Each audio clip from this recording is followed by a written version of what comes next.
जय श्री राम दोस्तों, spinal institute online में आपका स्वागत है। आज हम पढ़ने वाले हैं पैसेज। ऑलरेडी हम एक पैसेज पढ़ चुके हैं। उम्मीद करता हूं कि आपने वो पैसेज पूरा देखा होगा, समझा होगा किस तरीके से हम पैसेज को अप्रोच करते हैं। आज पैसेज सेकंड है, आसान है, इसकी लैंग्वेज भी बहुत आसान है, ज्यादा आपको पछना नहीं पड़ेगा, बहुत आसान है, आपको मजा आएगा। करते हैं अपना पैसेज स्टार्ट। क्या आपको दिया है? एक प्राचीन जो है कंट्री, उसके ऊपर आपको बताया गया है। क्या दिया है? पैसेज को पढ़ते हैं। There are no ancient nation anywhere in the world. ऐसा कोई नेशन नहीं है जो कि एंशिएंट हो यानी प्राचीन हो दुनिया में। All nations are modern. सभी कैसे हैं? मॉडर्न है, आधुनिक है। Ancient Greece, ancient Egypt, ancient India, all of them they may have had great civilization whose architect, art and literature are object of admiration। यानी इन सब के अपने अपने आर्किटेक्ट हो सकते हैं, पुराने आर्ट हो सकती है, लिटरेचर हो सकती है, और कुछ ऐसे ऑब्जेक्ट हो सकते हैं जो उनके लिए जो कि उनका एडमायर कर सके, प्रशंसा कर सके। ऐसे कुछ उनकी कहानियां रही होंगी, लेकिन but they are not nation. वो नेशन नहीं है। टू रियलाइज दिस ट्रूथ, इस सच्चाई को आपको जानने के लिए you will have to forget for the time being the history you were taught at the school। अगर आपको ये सारी चीजें रियलाइज करना है तो आपको पहले क्या करना पड़ेगा? You have to forget the things। आपको चीजों को क्या करना पड़ेगा? भूलना पड़ेगा। कैसे करेंगे वो आपको पता होना चाहिए। कैसे करेंगे बच्चे? किस तरीके से आपको करना है। ये आपको क्या दिया है? जैसे यहां पर आपको दिया है क्या? आपको चीजों को फॉरगेट करना पड़ेगा, भूलना पड़ेगा जो आपको स्कूल में बताया गया है। Because it is that history, वो हिस्ट्री है drill into your mind from the time you were children. ये आपके माइंड में तब से आपको रिकॉल करा गया है जब से आप बच्चे थे। And the constantly renewed by the national festival and ceremonies, जो कि बार बार आपको ये बताया जाता है with the help of festivals and the कुछ ऐसी सेरेमनीज होती है उनके through. The speeches of your leader, जो कि आपके नेताओं के बारे में, नेताओं के जो स्पीच देते हैं नेताओं, उनसे पता चला है, नोवेल से पता चलता है, फिल्म एंड टेलीविजन सीरियल से। लेकिन आपको इन चीजों को भूलना होगा अगर अपने नेशंस के बारे में जानना है। आगे आपको दिया है that make it seem obvious to you that your nation is ancient. और ऐसा आपको लगता है कि जो हमारा नेशन है वो क्या है? एंशिएंट है ना? या ऐसी चीजें हैं। इनफैक्ट इन एक्चुअल फैक्ट, अगर वास्तव में चीजों को देखें तो इट इज नॉट ट्रू। ये एक सच्चाई नहीं है। Your nation is not indeed, no nation on the earth is ancient. और इस पृथ्वी पर ऐसा कोई नेशन नहीं जो एंशिएंट हो, प्राचीन हो। Only modern people one can imagine that वे। और जो है आज के आधुनिक जो लोग हैं वो अपने तरीके से चीजों को समझ लेते हैं। ठीक है, ये कहानी आपको दिए, इसमें आपको बताया गया है ऐसा कोई नेशन नहीं जो हमारा एंशिएंट हो। सारे कैसे हैं बच्चे? मॉडर्न है। अब वो आपको बार बार रिकॉल करके आपको चीजों के बारे में बता के with the help of festival, films, art, architecture and so many things which hit your mind that is our nation is ancient. But ऐसी कहानियां नहीं है। क्या है वो सीखते हैं बच्चे, बिल्कुल। क्या है ये आपको सीखना है।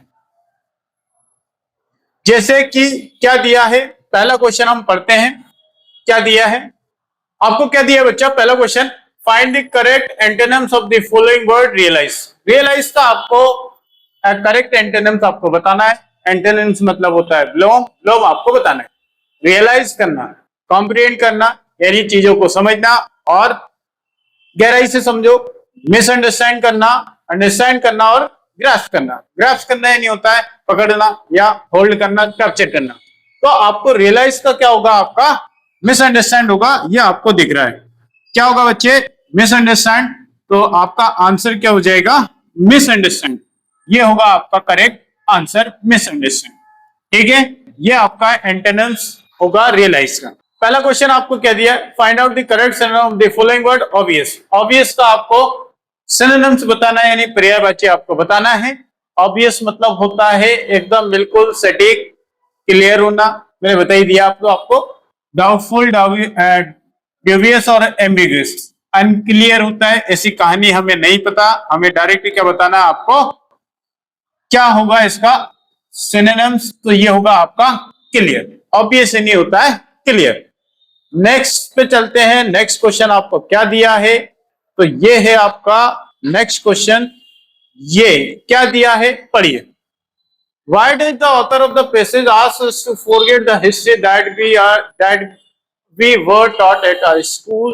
आपको ऑथर आपसे पैसेज में क्यों कहते हैं कि भैया जो आपको स्कूल में पढ़ाया गया है उसको आपको भूलना होगा? Because the history book taught us that there are no ancient nation in the world. क्या आपको हिस्ट्री में ऐसा बताया गया है कि दुनिया में कोई भी जो है नेशन वो इस दुनिया में एंशिएंट नहीं है? दूसरा बोला है because only the modern people can imagine that वे, सिर्फ मॉडर्न पीपल ही उस तरीके से चीजों को सोच सकते हैं। Because the history books ask to celebrate festival which make us believe that our nation is modern can imagine that way. हम फेस्टिवल जब पढ़ते हैं तो फेस्टिवल में आपको बताया गया था बच्चे क्या कि फेस्टिवल जो होता है ना, क्या फेस्टिवल जो होता है ये आपको एंशिएंट हिस्ट्री के बारे में बताता है। क्या बताता है? एंशिएंट हिस्ट्री के बारे में। तो ऐसी कहानी तो हमें नहीं बताई गई, तो ये भी नहीं हो सकता। Because the history book taught us that our nation is ancient. क्या हमारी हिस्ट्री की बुक ऐसा बताती है कि हमारा जो नेशन है वो कैसा है? एंशिएंट है। कौन सा होगा ये आपको बताना है। पहले में क्या बोल रहा है? Because the history book taught us that there are no ancient, तो बिल्कुल गलत है। हिस्ट्री की बुक में ऐसा बताया गया है कि जो है अपने एंशिएंट नेशंस जो है हमारे क्या है? एंशिएंट है। इन दी हिस्ट्री बुक आपको ये बताया गया है। आसानी है, आपको दिया भी गया है। नेक्स्ट पे चलते हैं। अब पैसेज इतना आसान है कि हमें बैक करने की जरूरत है नहीं। क्वेश्चन नंबर 4 पढ़ते हैं। क्या दिया आपको? Which of the following statement is correct? कौन सी स्टेटमेंट जो है स्टेटमेंट इसमें करेक्ट होगी तो आपको बताना है। Novels, films and speeches of leaders celebrate the modernity of nation. Novels, film और स्पीच ऑफ द लीडर्स क्या हमें मॉडर्निटी के बारे में बताता है? बिल्कुल गलत है, एंशिएंट के बारे में बताते हैं। कहा ये है पैसेज में, आप देख सकते हो यहां पर आपको पैसेज में दिया भी है। क्या? नॉवेल्स, टेलीविजन और क्या फेस्टिवल वगैरह ये सब किसके बारे में बताते हैं? नेशन के बारे में बताते गए। ये हमें दिखा गया है। तो बच्चे क्या है आपका आंसर वो आपको बताना है। क्या होगा? पहला तो गलत है, हमें एंशिएंट के बारे में बताया गया है with the help of these things, तो पहला तो नहीं होगा। दूसरे में क्या दिया? History book should be read again and again because they celebrate ancient nation. हमें हिस्ट्री की बुक जो है बार बार पढ़नी चाहिए। दे सेलिब्रेट एंशिएंट नेशन, ये तो फर्जी चीज दी है। थर्ड वाले में क्या दिया? Only modern people can imagine that the existence of ancient nation में भी हो सकता है। Ancient India is an ancient civilisation but no ancient nation, ये भी बिल्कुल गलत है। तो हमारा स्टेटमेंट कौन सा सही होगा? थर्ड वाला। ये ऐसा पैसेज में बोला गया है। जो मॉडर्न पीपल है वो अपने अकॉर्डिंग चीजों को नेशन मानते रहे और मानते रहेंगे, ये हमें बताया गया है पैसेज। और पढ़ते हैं क्या आपको दिया है। यहां पर आपको दिया what does the expression drill into your head, यानी आपको बार बार कोई चीज को रिकॉल करने के बारे में बता रहा है। तो ऐसी कोई कहानी है repeatedly create in someone repeatedly drill machine, नहीं ये तो कुछ भी दे रखा है। दूसरा दिया repeatedly question someone regarding a certain issues, किसी सर्टेन इश्यूज के बारे में, बिल्कुल गलत है। थर्ड आपको दिया मेक समवन लर्न और अंडरस्टैंड होगा, ये है ना अंडरस्टैंड, ये वर्ड अंडरस्टैंड होगा। समथिंग बाय रिपीटिंग इट, किसी के द्वारा बार बार हमें रिपीट करा करा के ये चीजें याद कराई जा रही हैं, तो बिल्कुल सही होगा। और देखते हैं एक और option, for someone to move his her head in a particular direction, ये तो क्या है पैसेज से अनरिलेवेंट हो गया। तो आपका आंसर क्या होगा? थर्ड में हमें बताया गया डेल इनटू हियर हेड्स, आपको बार बार आपके चीजों को रिपीट कर करके आपको ये याद कराया जाता है या दोहराया जाता है जिससे कि आप चीजों को रिकॉल कर सके। तो ये था हमारा आंसर। तो हमने ये देखा बच्चे, पैसेज जो होता है सिंपल लैंग्वेज में था, आपको ज्यादा मेहनत करने की इस पैसेज में जरूरत नहीं पड़ेगी। क्वेश्चन भी आसान है, 2 क्वेश्चन तो लगभग ऐसे थे एंटोनिम और सिनोनिम से। अगर आपकी वोकैबुलरी अच्छी है तो you can do it, otherwise तुक्का मारना है और पैसेज जो है तुक्के से नहीं, कॉन्फिडेंटली सॉल्व करना है। तो उम्मीद करता हूं आपको पैसेज समझ में आया होगा। इसके बाद मिलेंगे हम नेक्स्ट क्लास में, तब तक आप प्रैक्टिस करते रहिए। थैंक यू, धन्यवाद।